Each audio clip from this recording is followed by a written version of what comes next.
వలసవాదుల నుంచి ఈరోజు ఈ వెంకట మణి ప్రసాద్ అనే కుటుంబము గజనీ గోరి మహమ్మద్ల చిత్తూరు నుంచి వచ్చి చంద్రగిరిని దోచుకుంటా ఉంది.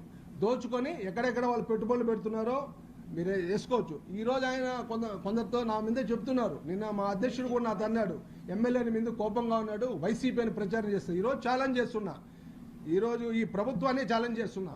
మీరు విజిలెన్స్ కమిషన్ వేయండి, ఇంటెలిజెన్స్ రిపోర్ట్స్ తీసుకోండి. ఎవరు వైసీపీ? నేను వైసీపీనా? ఈ వెంట్రుక వాసి చిన్న పని అయినా ఈ వైసీపీ గవర్నమెంట్లో నేను చేసుకున్నానేమో ఛాలెంజ్ చేస్తున్నా. గత ప్రభుత్వంలో చెవిరెడ్డి భాస్కర్ రెడ్డి నా భూముల కన్నా నన్ను ఇబ్బంది పెట్టాడు. ఇప్పుడు కూడా ఆ భూములు తెగల విషయంలో చెవిరెడ్డి భాస్కర్ రెడ్డికి నాకు అంత గొడవలైన భూమిలో ఆ వైసీపీ క్యాండిడేట్ల వల్ల. అందుకే మేము ఎలక్షన్లో కూడా నిలబడ్డాం. ఆ రోజు మాకు ఎన్ని థ్రెటన్స్ వచ్చినా కూడా వైసీపీని ఎదుర్కొన్నాం. ఈరోజు మమ్మల్ని ఇలాంటి పరిస్థితి, ఇబ్బంది పట్టే పరిస్థితి ఈ స్థానిక శాసనసభ్యుడు చేస్తున్నాడు. ఇది ఎంతవరకు సమంజసం?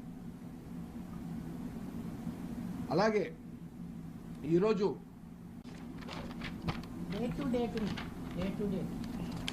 క్యాషే కదా ఇస్తామా? 28,27,999 సాయిల్ మట్టి కోసం.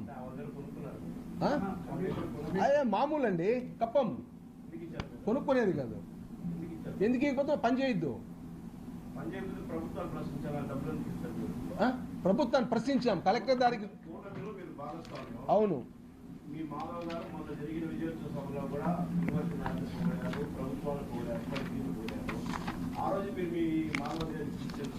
మాధవ్ గారి దృష్టికి తీసుకెళ్ళాం.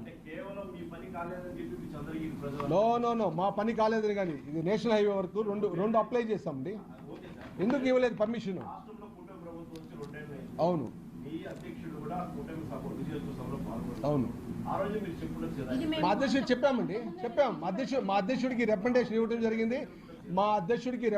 జరిగింది. నాదెళ్ల మనోహర్ గారికి ఇవ్వడం జరిగింది.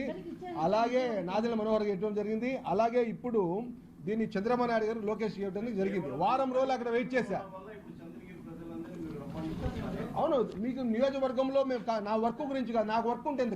నేను అసలు కాంట్రాక్ట్ నేను చెప్తున్నాను, నేను కాంట్రాక్ట్లు ఎప్పుడో చేసేది వదిలేసిన. ఇప్పుడు ఈ రాజకీయ ఇన్వాల్వ్మెంట్, ఇప్పుడు కూటమిలో ఉండి 24 గంటలు రాజకీయాలు చేస్తే ఇబ్బందులు వస్తాయని మన పని మనం చేసుకుందామని ఆ వర్క్ ఏదో సబ్ కాంట్రాక్ట్ లేక ఒక వర్క్ తీసుకున్నా. ఆ వర్క్ కూడా ఇన్ని ఇబ్బందులు కలుగుతున్నాయి ఎమ్మెల్యే వల్ల. ప్రభుత్వ పనితీరు నేను ప్రశ్నించాల. ప్రభుత్వం చాలా బాగుంది, ఎమ్మెల్యే పనితీరు బాగలేదు అంటున్నా. ప్రభుత్వాన్ని నేను ప్రశ్నించాల. మా ఎన్డీపీ కూటమిలో చాలా బాగా చేస్తున్నాడు చంద్రబాబు నాయుడు, ఎన్నో పథకాలు ఇస్తున్నాడు.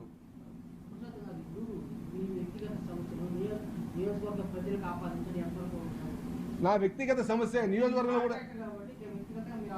అవును అవును అవును, నియోజకవర్గంలో కూడా చాలా సమస్యలు నా దృష్టికి వస్తున్నాయి. ఇప్పుడు నియోజకవర్గంలో కూడా చాలా సమస్యలు వస్తున్నాయి. ఒక్కొక్కటి ముందు వస్తాయి మీ దగ్గర. మీరు అన్నారు కాబట్టి ఇప్పుడు చెప్తాను. నా దగ్గర ఒక బలమైన ఆధారం ఉంది. ఒక 4 కోట్ల రూపాయలకు డబ్బులు బలమైన ఆధారం ఉంది. దాని మీద నేను కోర్టుకు త్వరలో వెళ్తాను. I invite CBI and Lokayukta also invite చేస్తా.